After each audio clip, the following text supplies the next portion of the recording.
Need to vent. Sitting here at work just pissed off.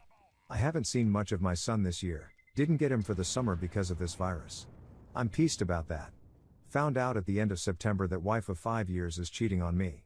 Have spent most of my time doing the FBI thing, which has been a giant can of worms with no apparent bottom. Have had this nasty woman in my house and I have to sit there and pretend that nothing is wrong. When I just want to throw everything at her and kick her out. My lawyer just keeps telling me not yet. I haven't slept in my bed in almost 2 months. Gonna burn that when she's gone.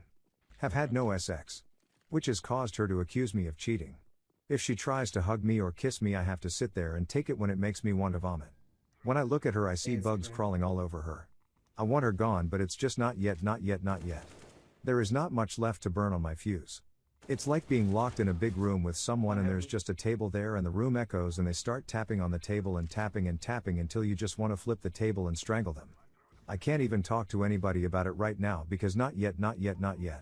I'm angry at myself and disappointed in myself for putting myself in the position to let someone do this to me again. I just want this to be over. And I miss my son. An update. I'll also provide some background as my wife's browsing history, yes, I am spying, shows she hasn't used Reddit in 6 months. Honestly, at this point I don't even care. I'm white knuckling it right now. Anyone who has found out and said nothing until they served their cheating piece of CRP, you have my admiration. This is F King Hard. I got home late Sunday. It's a 1,400-mile drive. This was good. I really didn't want to see or talk to her. I was tired. Went to my chair and slept. I haven't slept well in 2 months. I've lost 15 pounds. I look and feel like SHT.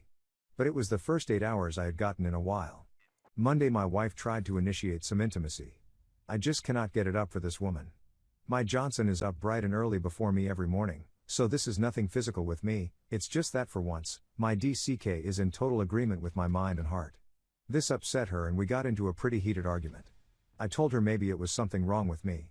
I'm 50 years old, this SHT happens. She started insinuating again that I'm cheating on her. She said that I'm not being a good husband. I haven't effed her in over 2 months, I haven't told her I loved her in over 2 months. Clearly I'm doing something behind her back. I mean, she tried to gaslight the SHT out of me. Yeah. I was doing something behind her back. I was piecing everything together. D-Day for me was September 25th. I work in collision repair. Specifically, I work on the vehicles that are considered train wrecks.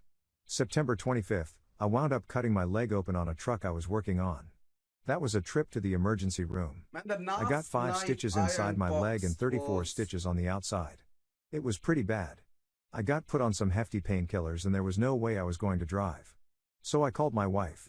No answer. Called 5 minutes later. No answer. Called again, no answer. Texted her, babe. Pick up, I need you. Call me. Called her again, no answer. More texts. Nothing. About an hour and a half of this. So I got an Uber to take me home. We turn onto my street, come in view of my house, and she is standing in our doorway, completely sucking face with the GM of where she works. I told the driver to stop. This wasn't a peck, folks, they were swapping spit. She was supposed to be at work. I pulled out my phone, took a couple pictures and told the driver to keep driving. I had him take me back to work. I sat there in the break room for 4 hours. Head down on the table. Numb. Fucking heartbroken. When the painkillers wore off, I drove home. In pain from my leg and from everything going through my head. She wasn't home when I got there. She came home a couple hours later. She acted all concerned. Maybe she was, maybe she wasn't. I don't know. I asked how her day was and she made up some bullshit about work that day. I know it was bullshit. A week later I learned for the first time that she hasn't worked a Friday in 3 years. I've never really used Reddit much, it was always there but I had no real interest in it till then. I was looking for CRP on dealing with cheaters and this sub showed up along with YouTube videos. So I read stuff here. Just trying to find out what the hell I should be doing right now. I was reading about all the red flags and just saying yep. Yep. Well, that fits her to a T. Always on the phone. Always texting. For some F-king reason can't answer my calls or texts. She had no idea until last Monday that I had sat in the emergency room trying to call her, texting her. In 2 whole F-king months she had not looked at our chat log. At all. She was yelling at me that I need to be a better husband. That I'm not doing enough for her. I got so F-king pissed I grabbed my phone, opened the chat log and shoved it in her face. Showed her those unanswered texts. I rarely raise my voice, but I yelled at her that the one time I needed her to be there for me I got ghosted. She pulled out her phone, looked. Then she left the house for a couple hours. When she came back she apologized and then lied right to my f-king face. Oh, she had a hard day at work that day. Didn't notice because she was so busy. The truth is she didn't know about the calls and texts because she was too busy f-king her boss in my house to answer her phone. In the time between that day and now, I've snooped her phone, her laptop, her iPad. Learned I could look at all her SHT from one of her old phones. I've installed cameras in the house. I have been watching her cheat on me in real time for 2 months. Let me tell you something.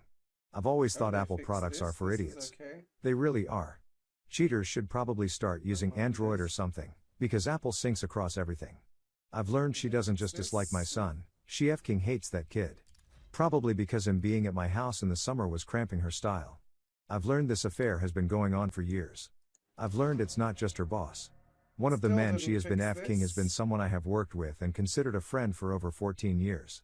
She works with his wife. His wife has been helping her hide the affair with her boss. They f-king introduced me to her. They watched me propose to her. They were at the wedding. They let me marry this woman, knowing she was cheating on me. I know of 4 men. 2 I know. 2 I don't know. They've f-ed in my bed. On my couch. On my kitchen table where I eat. In my shower. These a-holes have used my soap to wash their f-king balls. I went up to my property and where I hunt deer to get away for one weekend. I invited her.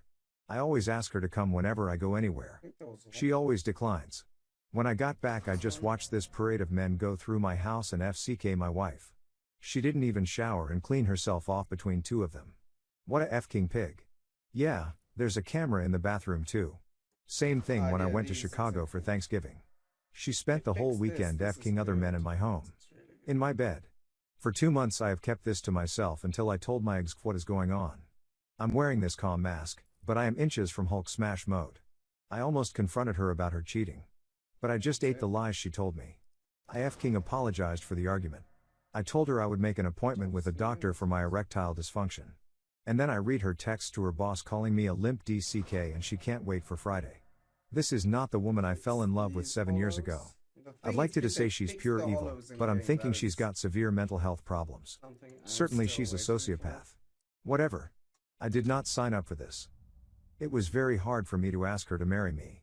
Since my first divorce, I had a hard time believing that anything nice a woman said to me was what she really meant. I've chased off 2 fantastic women in my life because I was still f***ed in the head from my first wife, more so what I went through after the divorce than she didn't really love me. I got our pet in my first divorce.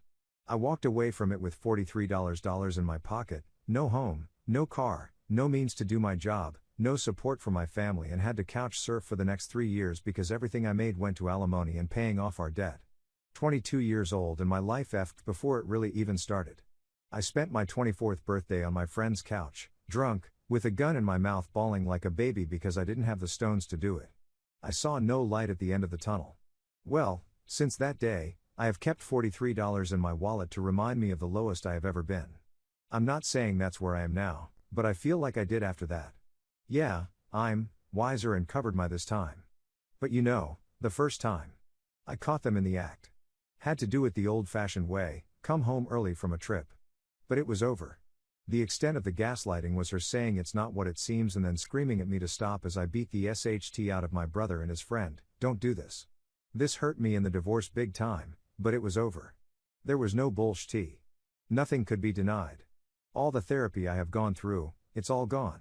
This time around it's this slow process of deceit. Holding everything in. Just getting lied to all the time. Even when she doesn't need to lie, she lies. I feel that every time I blink, she FCKS some other guy. I no longer love this woman. Let's be clear, there will be no working this out. I've checked out. My anniversary is a day that will live in infamy. Pearl Harbor Day. I'm going to make sure she remembers it. But the seconds seem like hours. I'm worn out, I have a constant headache. All the therapy I have gone through, it's all gone.